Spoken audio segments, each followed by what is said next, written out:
You already know what hell looks like: a kingdom, fire, a ruler on a throne of darkness. Torment already underway, and underway forever. But the oldest guided tour of the world of the dead in Jewish literature, older than the New Testament, older than any church, describes something else entirely.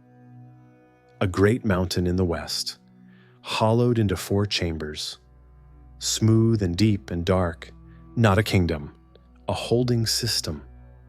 No one rules it. Angels in good standing ward it. Every chamber waits for a trial that has not happened yet. And the first voice Enoch hears from inside it is not a sinner being punished. By the end of this video, you will understand the full geography.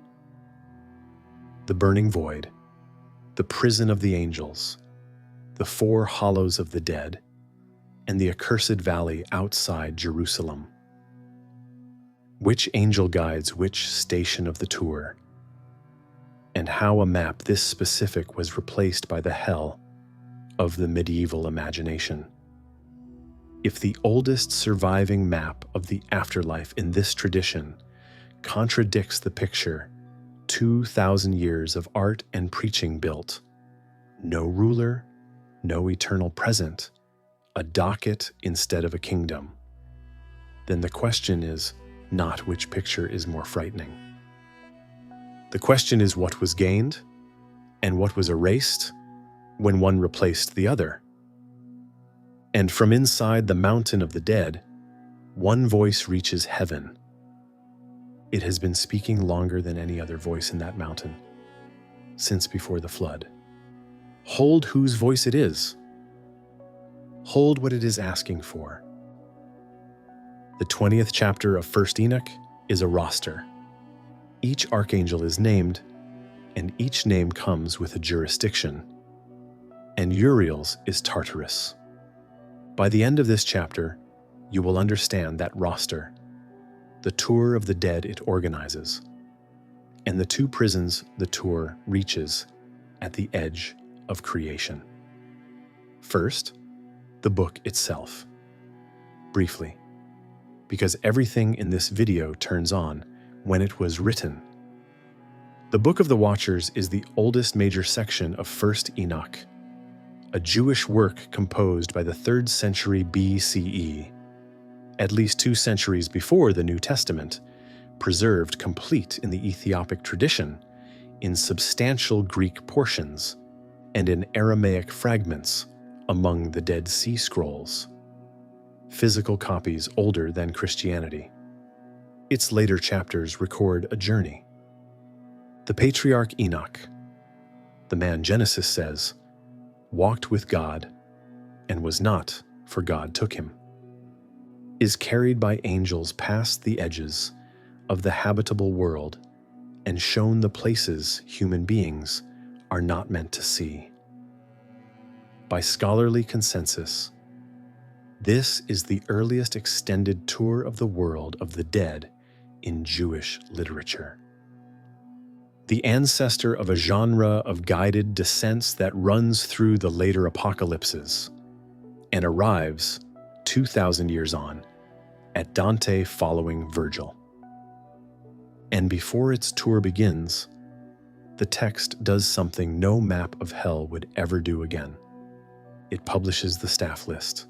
Chapter 20 of 1st Enoch names the angels who keep watch and assigns each of them a portfolio. 6 names stand in the Ethiopic text. The Greek witness adds a 7th. Raguel takes vengeance on the world of the luminaries. Michael is set over the best part of humankind. Raphael is over the spirits that sin in the spirit. Gabriel is over paradise, the serpents, and the cherubim. 2 entries carry this episode. The first opens the list, Uriel, one of the holy angels, who is over the world and over Tartarus. Sit with that portfolio for a moment. The whole inhabited cosmos and its deepest pit filed under one name. The word itself is Greek, not Hebrew. In Greek cosmology, Tartarus is the abyss beneath Hades, where the Titans lie bound, and this Jewish text reaches for it as a loan word for the deepest prison the ancient imagination possessed.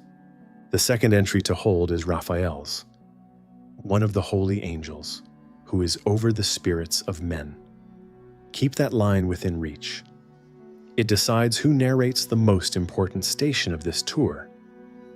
The tour itself begins in chapter 17, and Enoch's first journey, chapters 17 through 19, takes him out past everything: the ends of the earth, the storehouses of the winds, the pillars of heaven, the places where nothing lives and nothing is meant to.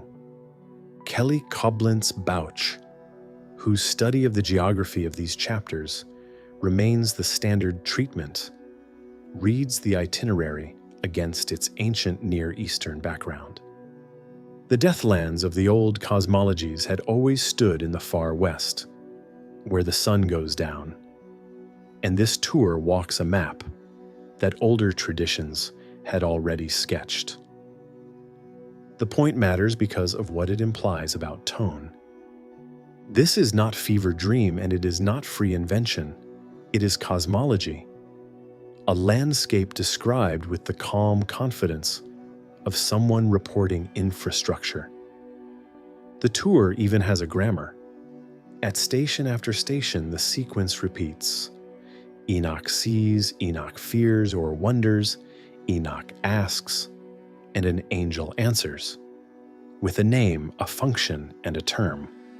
The form of the text is a site inspection, question by question, and the guides answer like officials who expect to be asked.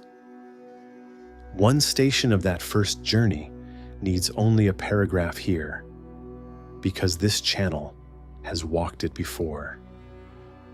At the ends of heaven, Enoch sees a chaos, a burning void with neither heaven above it nor founded earth beneath it. And within the horror of it, 7 stars, bound together like great burning mountains. They are stars that transgressed the commandment of the Lord, Uriel explains. Luminaries that did not rise at their appointed times, bound now for 10,000 years, until the term of their guilt is complete. That is 1 Enoch 18, and the opening of chapter 21. A prison for stars, with a warden, and a sentence measured in years. Hold the shape of the image, because the shape is what matters. The tour does not stop there. Enoch is taken onward, and in chapter 21, the text's own register changes. And I saw a place more terrible than the former, he says, a great fire, burning and flaming, the place cleft as far as the abyss, columns of fire descending into it, and neither its extent nor its magnitude could he see, nor could he estimate either one. Enoch, who has just walked through the prison of the stars with his composure intact, is afraid. Enoch sees a place with no measurable height and no measurable depth, fire, burning and blazing, columns of it descending. He says, "How fearful is this place, and how terrible to look upon."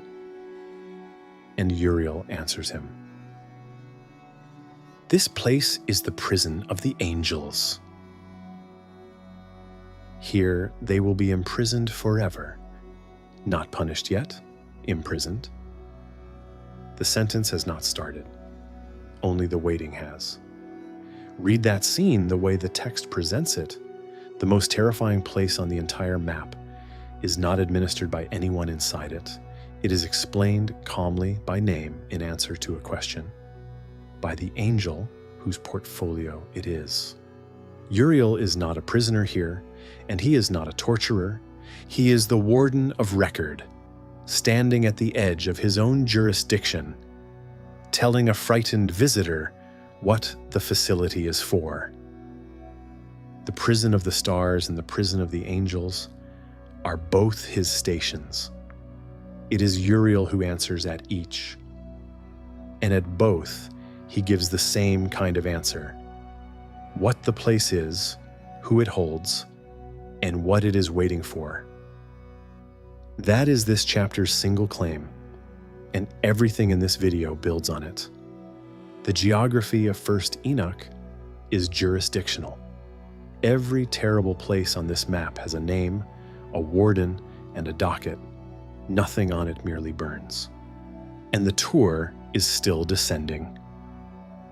Below the prisons of stars and angels lies the world of the human dead. And from somewhere inside it, the voice this video opened with is still speaking. Enoch has not reached it yet. Angels wait in fire for a trial that has not begun. And the logic of that waiting is written into the sentence they are already serving. The Watcher's sentence in 1st Enoch runs in 2 stages, separated by an enormous span of counted waiting. And that structure is the key to the whole geography. By the end of this chapter, you will understand the 2-stage sentence of chapter 10 and why deferral, not torment, is this map's organizing principle. The prisoners in that fire have a name, and their crime is the engine of the whole book. The Watchers were angels, 200 of them in the text's telling, who descended to earth, took human wives, and taught humanity the arts heaven had withheld: metallurgy and weapons, cosmetics and enchantments, the reading of signs in the heavens. The opening chapters of the Book of the Watchers narrate the crime and the ruin it made of the world. What matters for this map, though, is not the crime. It is the sentence. Because the sentence dictated in 1st Enoch, chapter 10, is drafted with a structure that repays slow reading. The command given to the Archangel Michael is precise. Bind Semjaza and his associates. Bind them fast, the text says, for 70 generations in the valleys of the earth, until the day of their judgment is consummated. And then, only then, in those days, they shall be led off to the abyss of fire, to the torment, and to the prison in which they shall be confined forever. Read the sequence. Binding now. Judgment on an appointed day. Fire after. The torment does not begin when the crime ends. It begins when the trial ends. And the trial is 70 generations away. No modern legal system would recognize the timescale. Every modern legal system would recognize the shape. Arrest, custody, trial, sentence, in that order, with the harshest thing held back until a verdict exists. Earlier in the same chapter, Raphael receives a parallel commission. Azazel, bound hand and foot, cast into the darkness beneath the desert of Judaism, covered with jagged rock, held there until the great day of judgment. That is everything this map requires from that commission: a second prisoner, a second named location, and the same pending date, 70 generations. The number matters less than the fact that there is a number. Whatever span the author imagined, and the commentators debate how the arithmetic runs against the chronology of Genesis, the sentence is counted. It has a start, a duration, and an end. And the end coincides not with the prisoner's destruction, but with their court date. George Nicholsburg, whose Hermeneia commentary is the standard critical treatment of 1st Enoch, reads the Watcher's punishment as structured entirely around the great judgment. What happens to them now is real, physical, binding, dark, but interim. The abyss of fire is a verdict that has not been delivered. The darkness under the desert is a remand cell. It is worth pausing on how strange that is against the book's own borrowed vocabulary. The Greek Tartarus, from which the roster took its word, holds the Titans with no court date. Bound by force, kept by force, with nothing pending. The Jewish text that borrowed the word gave the pit something Greek cosmology never gave it: a calendar. In the Book of the Watchers, even the deepest prison in creation exists in relation to a trial. Custody is not the punishment. Custody is what happens while the punishment waits. And chapter 10 turns out to be more than one sentence among many. It reads like the constitutional document of the whole tour. Every station Enoch later visits enforces some stage of it: the binding, the holding, the appointed day, the fire that follows the verdict. Notice, too, what deferral does to the texture of these prison chapters. No one in them screams. The stars do not plead. The watchers here simply wait. And the loudest sound in the whole geography, when the tour finally reaches it, will not be a cry of pain at all. A system built around a coming trial produces a particular silence, the silence of parties who have been bound over and know the date is set. How the fiery prison of chapter 21 fits this sentence is a fair question, and the honest answer is that the book's prison geography does not resolve into one tidy diagram.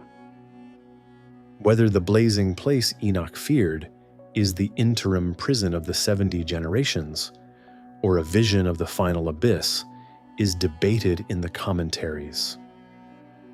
And the Ethiopic and Greek witnesses do not settle it. What is not debated is the structure of chapter 10 itself.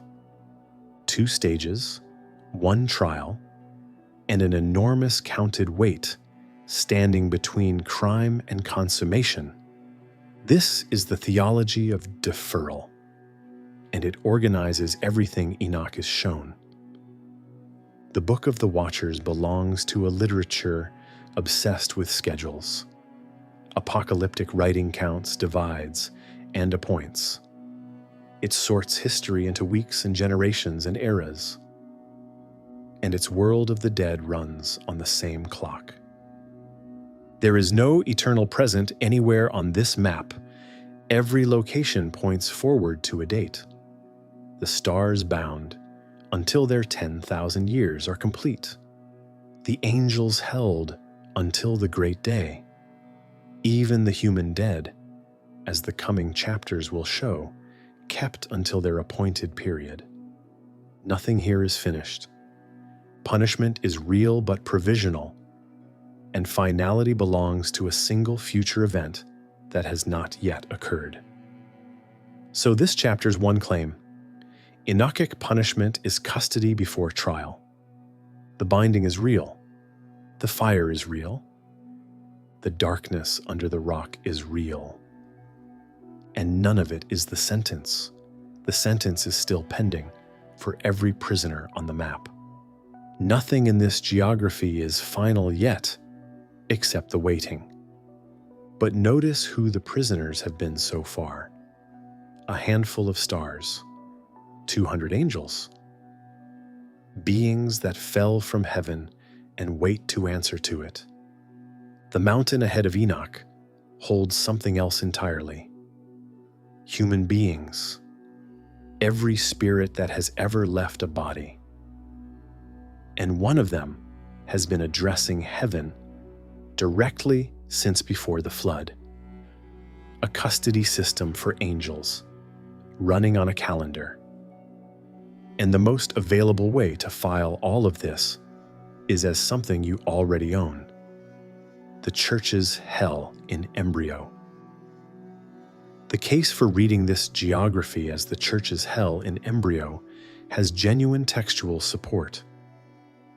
The fire is on the page, the torment vocabulary is on the page, and so is Accursed Valley. By the end of this chapter, you will understand that case at its strongest, and why the map's own structure takes it apart. Here is the comfortable reading, stated at full strength, because it deserves nothing less. It is the reading almost anyone would reach first. This is simply the church's hell in embryo: fire, prisons, torment. Dante with older furniture. The medieval picture is just this picture, developed, elaborated over the centuries, repainted at higher resolution, but nothing structurally different. And the case is not lazy. The fire imagery is genuinely there. Columns of fire in the burning void, ablaze without measurable height or depth in the prison of the angels. An abyss of fire waiting at the end of the watcher's sentence. The torment vocabulary is genuinely there. Chapter 22 speaks of pain, of scourges, of spirits set apart in suffering.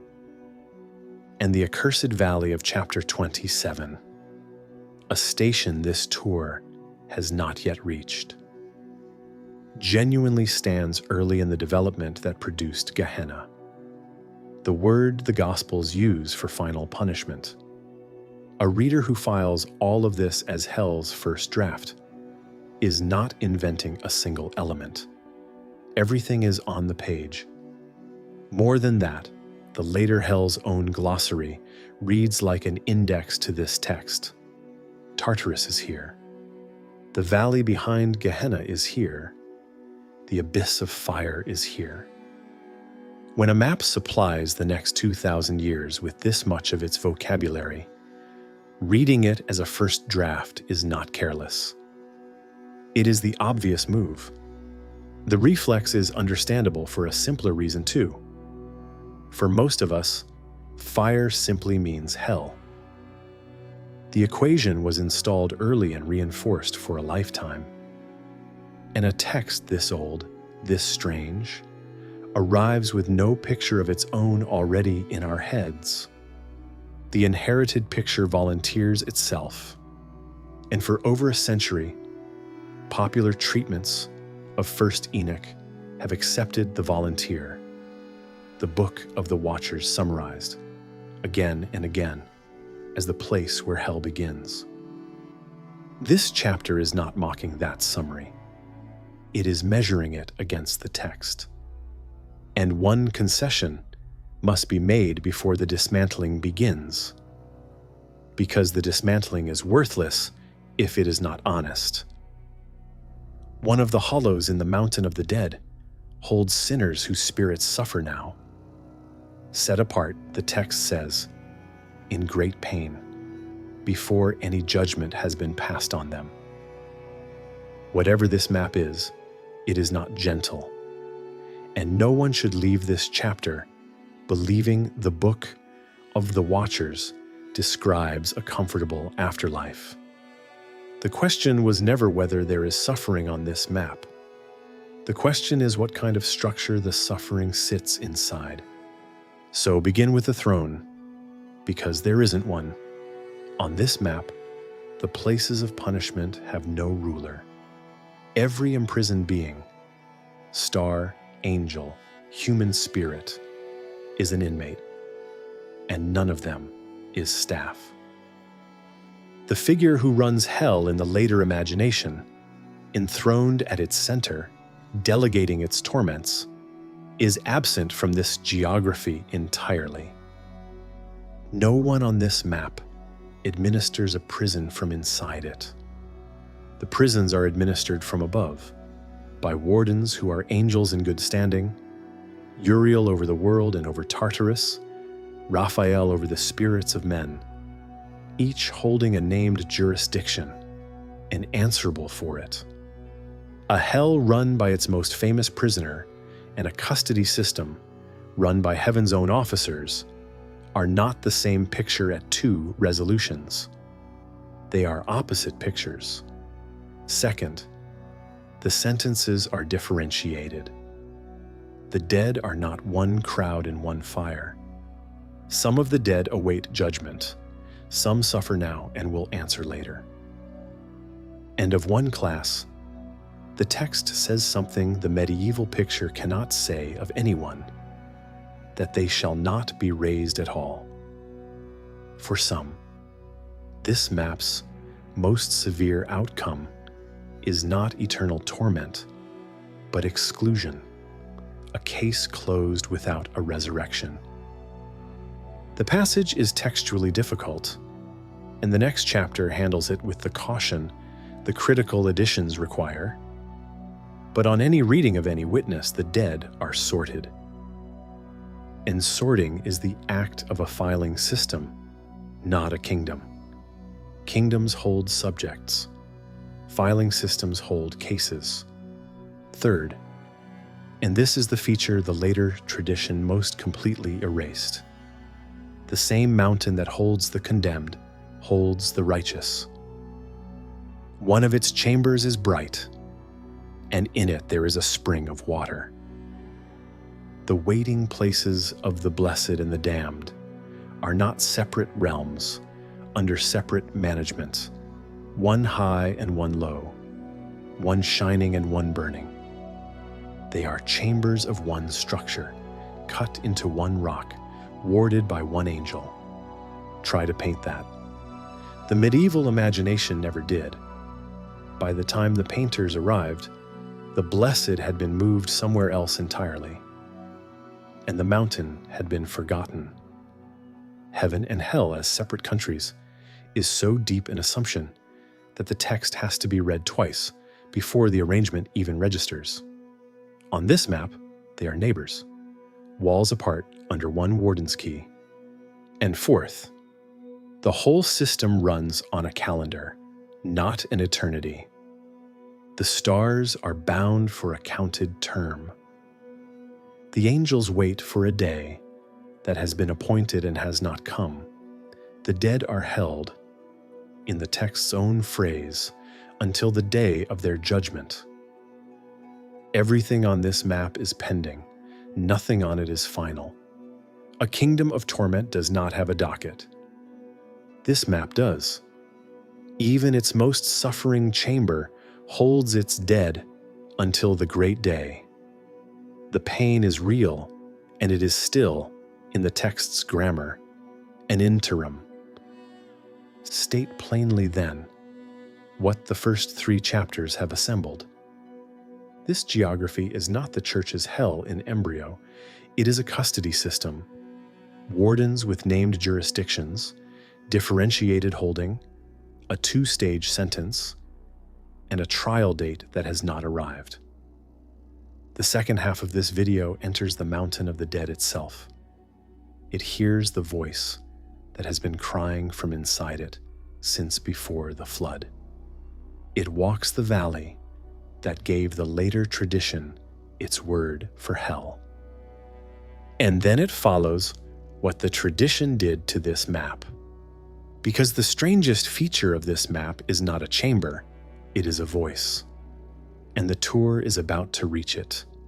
A custody map, not a kingdom. Wardens, not a ruler. Now Enoch turns toward the mountain where the human dead wait, toward the one resident who has been speaking since before the flood. First Enoch 22 describes a great mountain in the west with 4 hollow chambers where every human spirit waits. And the angel who explains it is not Uriel. By the end of this chapter, you will understand how the dead are sorted, which chamber holds a spring of water, and whose voice reaches heaven from inside the rock. Enoch is carried west. The direction is not incidental. In the cosmologies the Book of the Watchers inherited, west is where the sun dies, and the lands of the dead had stood in the sunset for millennia. Koblenz Bauch traces the pattern across the tour's ancient Near Eastern background. There, at the world's western rim, Enoch is shown a great and high mountain of hard rock. And in the rock, hollow places, deep, wide, very smooth. The Ethiopic text counts 4. The Greek witness describes 3 of them dark and 1 bright. The first sign that this chapter's text is difficult, and there will be more. But hold the image the description insists on. Deep, smooth-walled cavities in living rock, not a cave system that happened, but an installation that was made. The text even says so. These hollow places were created, formed for a purpose, before Enoch ever asks what the purpose is. The writing here is physical to the point of bluntness, hardness, depth, smoothness, darkness. The vocabulary of quarried stone, not of myth. And the guide changes. It is not Uriel who answers here. Then Raphael answered me.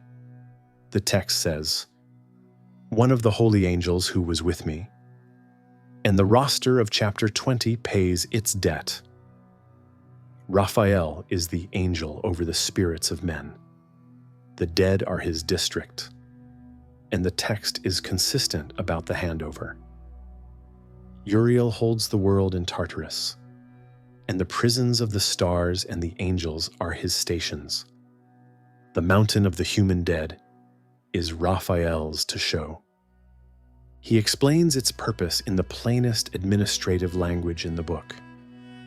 These hollow places exist so that the spirits of the dead might assemble in them, that all the souls of the children of men should gather here. And here they are held until the day of their judgment, until the period appointed for them, what older scripture calls Sheol, the single, undifferentiated grave into which the Hebrew Bible's dead descend without distinction, king and slave alike, has been rebuilt here with internal walls. That single move, partition, is the chapter's quiet revolution. In the older picture, death made everyone equal because Sheol had no rooms. Chapter 22 gives death an intake procedure. The sorting is described at the chapter's end, and it must be handled with the caution the critical additions require, because verses 9 through 13 are genuinely hard. The Ethiopic manuscripts and the Greek witness. A codex found in the 1880s, buried in a monk's grave at Achmem in Egypt. Disagree at key points and the standard editions, Nicolsburg's Hermania commentary, and Knibb's edition of the Ethiopic text, hedge where the readings are corrupt. With that caution stated, the broad architecture runs as follows. One chamber holds the spirits of the righteous, and in it is a bright spring of water. One holds sinners on whom judgment never fell in life. Their spirits are set apart in great pain until the great day. One appears to hold those who make complaint, the slain, whose deaths were never answered on earth. And one holds sinners of another class, of whom the text says they shall not be slain on the day of judgment, nor shall they be raised. Whether those classes map neatly onto 4 hollows, whether the text even intends exactly 4 classes, is precisely where the editions refuse to be tidier than the manuscripts, and this episode follows them. What no witness disputes is the principle. The dead are sorted, by category, into differentiated custody, pending trial. But the chapter's most arresting moment comes before any of the sorting is explained. Enoch, standing before the mountain, does not first ask about architecture. He asks about a sound. he sees the spirit of a dead man making suit. And the voice, the text says, goes forth from him and reaches up to the very heaven and complains and does not stop. Enoch turns to Raphael and asks the question the whole tour has been descending toward. Whose spirit is this? Whose voice is it that goes up and makes suit to heaven? Raphael names the voice. It is Abel, the first man ever murdered. The first named resident of the world of the dead is not a sinner. He is a victim. And his voice is not a scream. It is a suit, a case laid before heaven, he accuses. He has been accusing since before the flood. The oldest voice in this hell belongs to the prosecution. The text's own words are these: "This is the spirit that went forth from Abel, whom Cain his brother slew, and he makes his suit against him, until his seed is destroyed from the face of the earth." In Genesis chapter 4, Abel's blood cries out to God from the ground. One verse, one terrible image. In 1 Enoch 22, the cry has become a case. It is lodged, it is standing, it is heard, and within the book's own chronology, as Nicholsburg observes, it is even answered.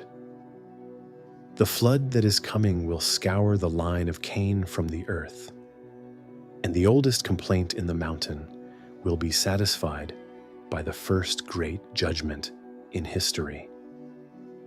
More than that, the mountain has a whole chamber for voices like his, the hollow of the complainants, the slain who make suit, takes Abel's cry and makes it a category.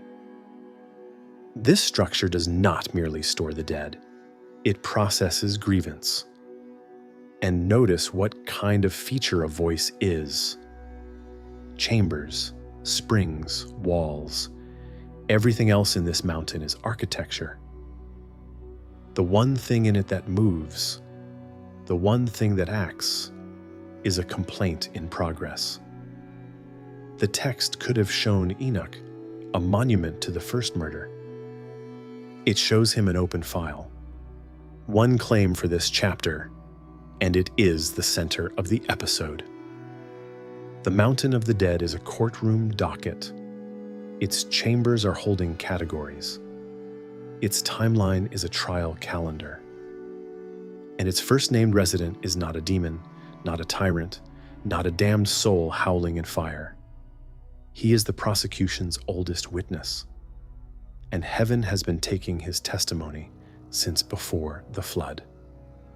The dead are sorted, and the first among them is a victim with a standing case. And the tour's next station is not at the edge of the world at all. It is a ravine within sight of Jerusalem. First, Enoch 26 and 27. Place one station of the tour in real, walkable geography.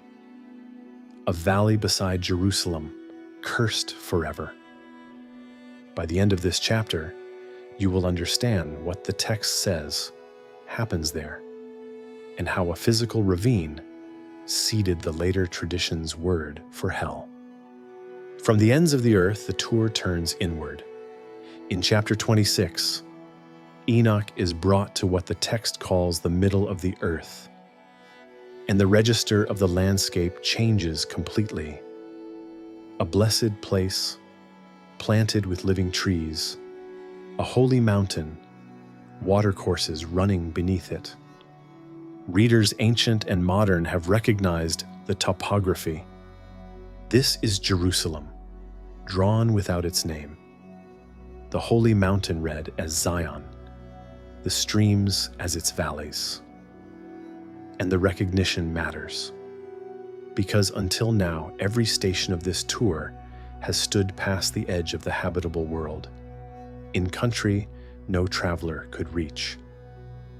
This station has an address, and in the middle of the blessed land, there is a wound.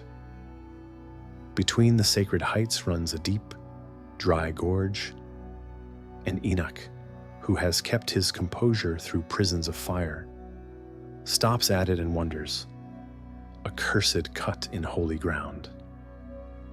The answer he receives is judicial from its first word.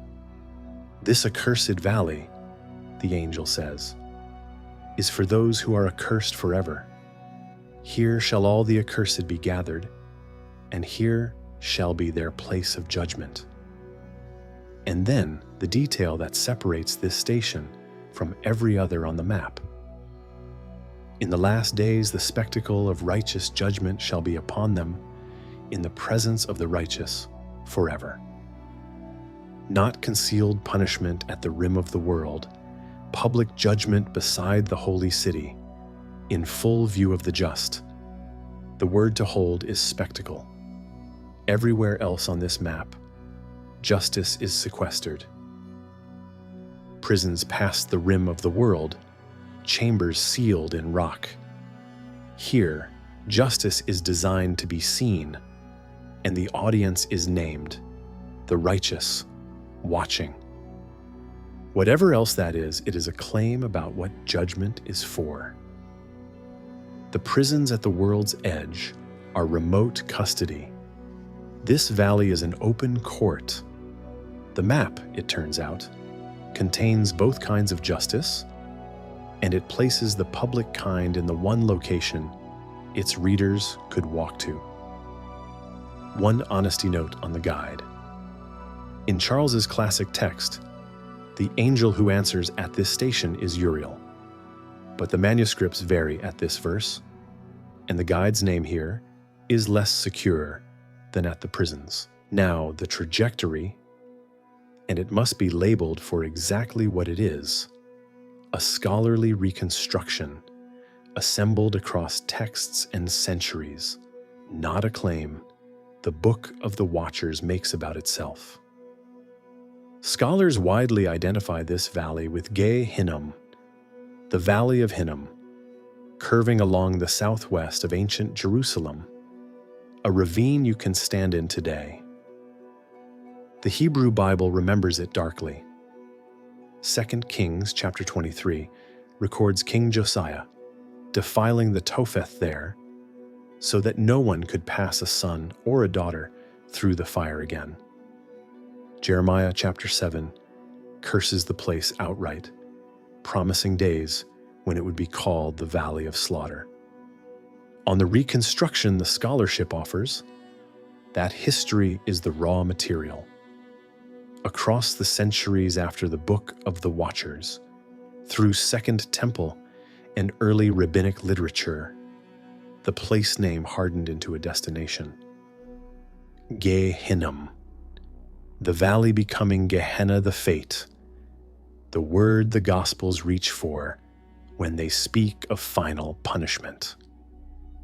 Within that development, 1 Enoch 27 is an early landmark, a real ravine already functioning on this map as a station of eschatological judgment, a prototype inside a longer trajectory, not the invention of hell, and no responsible reconstruction claims it is. There is a quiet irony available to anyone who visits. The Valley of Hinnom today is a public park, lawns, olive trees, footpaths. The ravine that lent its name to hell in language after language is a pleasant place to walk. The word left, the place stayed, and only one of them kept the fire. The chapter's single claim is modest and strange in equal measure. Part of hell's later vocabulary began here, as a real valley with a judicial function, on a map that otherwise runs past the edges of the world. Geography hardened into doctrine, and the word outlived the map. Every other station on this tour lies past the edge of the world. This one lies a short walk from the old city.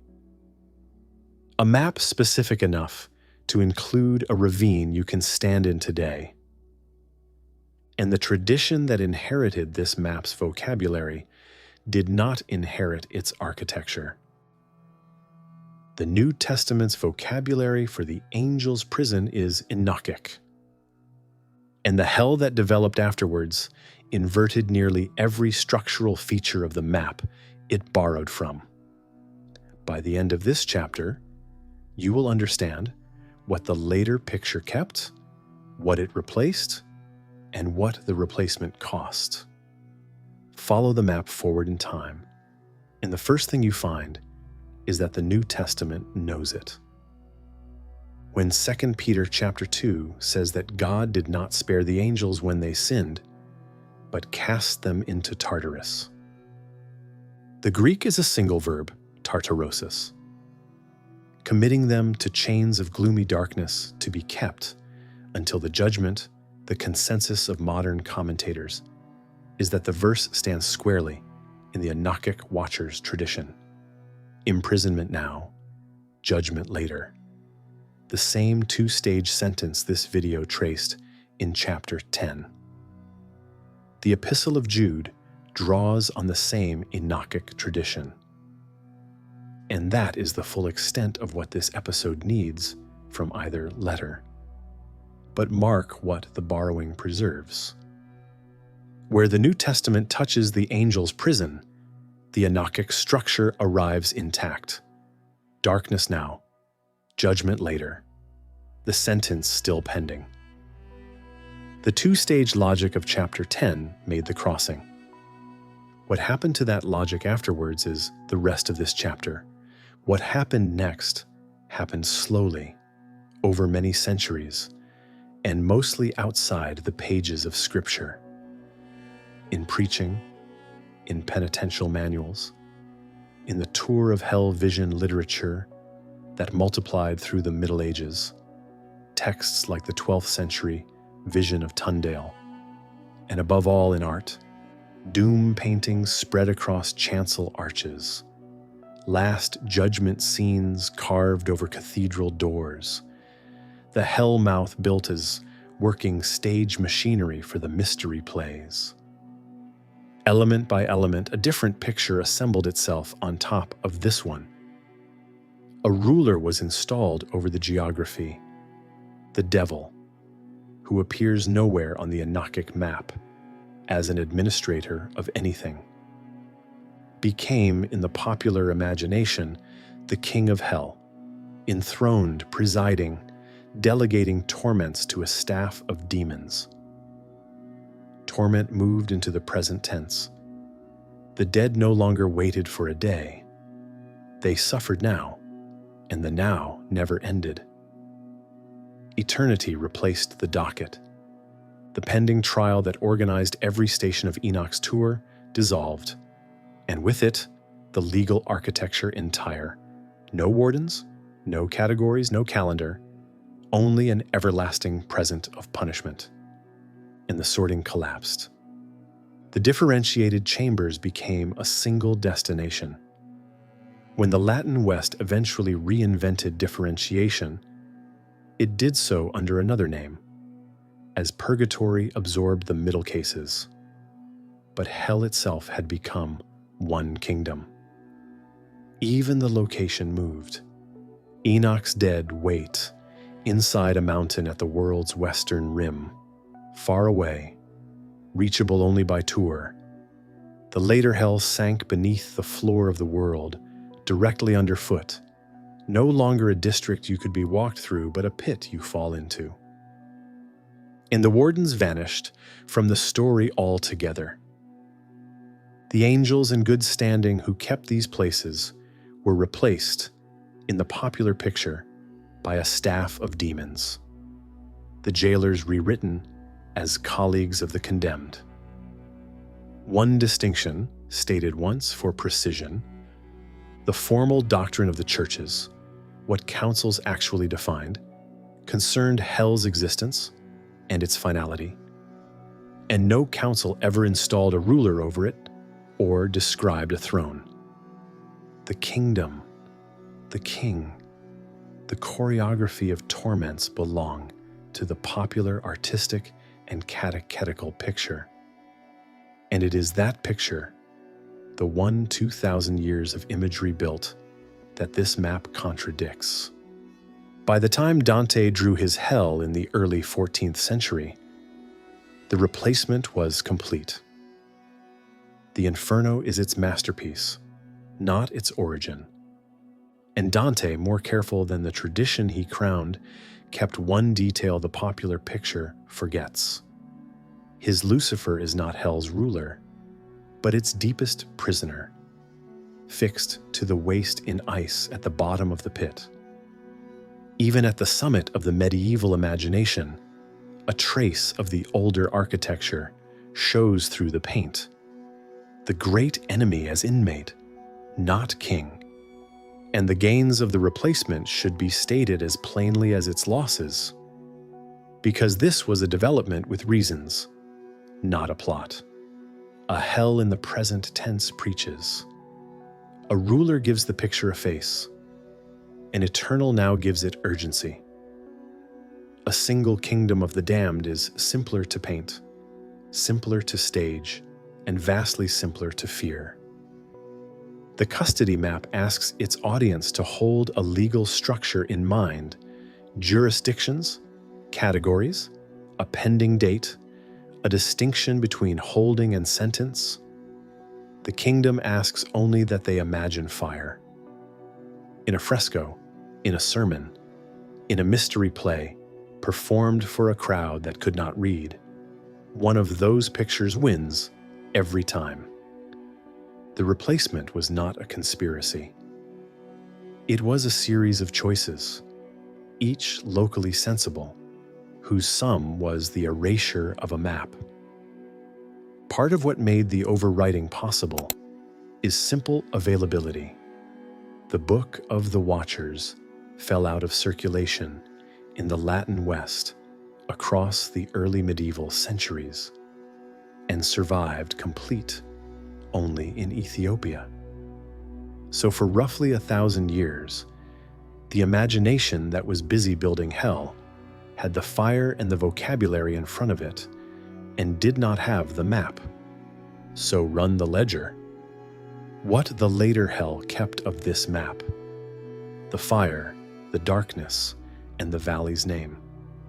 What it erased? The wardens and their jurisdictions, the waiting and its calendar, the chambers of the blessed inside the same mountain as the condemned, and the victim's standing voice, the suit that made the mountain a courtroom. It kept the scenery and erased the structure.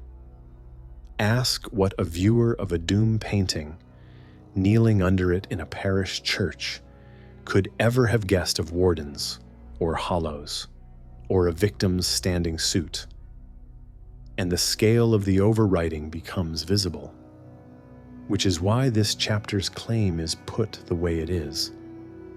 The later hell is not this map developed. It is this map overwritten, a kingdom drawn over a custody system, in paint thick enough that almost no one remembered there had ever been a drawing underneath. Now stand back from the mountain and let the whole map assemble in the order the tour revealed it. Because assembled, it makes a single claim that no one element makes alone. First, the roster. Before Enoch is shown a single terrible place, he is given the staff list, named angels with named jurisdictions. Raphael over the luminaries, Michael over humankind, Gabriel over paradise. And at the head of the list, Uriel, over the world and over Tartarus. A geography where every dreadful place has a warden of record, and the deepest prisons on the map belong to him. Uriel, keeper of the world's worst places, never their prisoner, never their tormentor. No later hell would ever again publish its administration. Then the prisons. At the burning edge of creation, the void where the law-breaking stars lie, bound like mountains of fire, serving a counted term. And past it, worse than it, the prison of the angels, fire without measurable height or depth, holding the watchers under a two-stage sentence, binding now, the abyss of fire later. And between the two, a trial still 70 generations away. Custody before trial, written into the deepest places of the map. Enoch feared the prison of the angels more than anything else he was shown. And its keeper answered his fear with a docket entry. Then the mountain. In the far west, one great rock hollowed into chambers deep and smooth and dark, where the human dead are sorted by category. Every spirit held until the day of its judgment, and the righteous waiting beside their bright spring of water inside the same structure as the condemned. Not a kingdom below and a paradise above. One installation, one warden, 4 doors. The oldest afterlife in Jewish literature to sort its dead, Sheol, the undifferentiated grave, given rooms and a registry. Then the voice, Abel, the first murder victim, the world of the dead's first named resident. And he is not being punished. He is prosecuting. His voice goes up from inside the rock to the very heaven, making suit against the line of his brother. And heaven has been hearing that suit since before the flood. The mountain's loudest sound is not weeping. It is testimony. Then the valley. A real ravine outside Jerusalem, cursed on this map, appointed as a place of public judgment in the sight of the righteous. And on the scholarship's reconstruction, the seed of the very word the later tradition would use for its hell. Of every station on the tour, only this one still has an address. And the address outlived everything the map once meant by it. And then the replacement. A kingdom set over the custody map. A ruler set over the wardens. An eternal present set over the docket. The hell of the medieval imagination kept this geography's fire, its darkness, and its valley's name, and erased its wardens, its waiting, its chambers of the blessed, and its prosecuting voice. What else was erased from this book, and why, is a question this channel has only begun to ask. This video has not argued that the older map is true and the later picture false. That is not a claim historical analysis can make, and it is not the claim being made here. The argument is smaller and harder, that the two pictures are structurally different, different in kind, not in degree, and that the difference was erased so completely that the older map now reads, to almost everyone who encounters it, as news. Two pictures, then, of the same country, and a choice between them that no one alive today was consulted on. The tour Enoch takes is specific in the way legal documents are specific. Named wardens, sorted chambers, sentences differentiated by category and stage, a trial date pending. The hell that replaced it in the Western imagination is specific in the way paintings are specific. A ruler, a landscape of torment, an eternal present tense. One church kept the book and its map inside its canon. The traditions that lost the book kept the fire and lost the architecture. Between the two pictures stands everything this geography contains that the later one does not. Wardens instead of a ruler, waiting instead of forever, chambers for the blessed inside, the same mountain as the condemned, and a first resident whose voice is not a scream, but but an accusation that heaven has been hearing since before the flood. Whether the medieval hell was a development of this map or its erasure, whether what was gained in drama was worth what was lost in structure, is not a question the mountain resolves.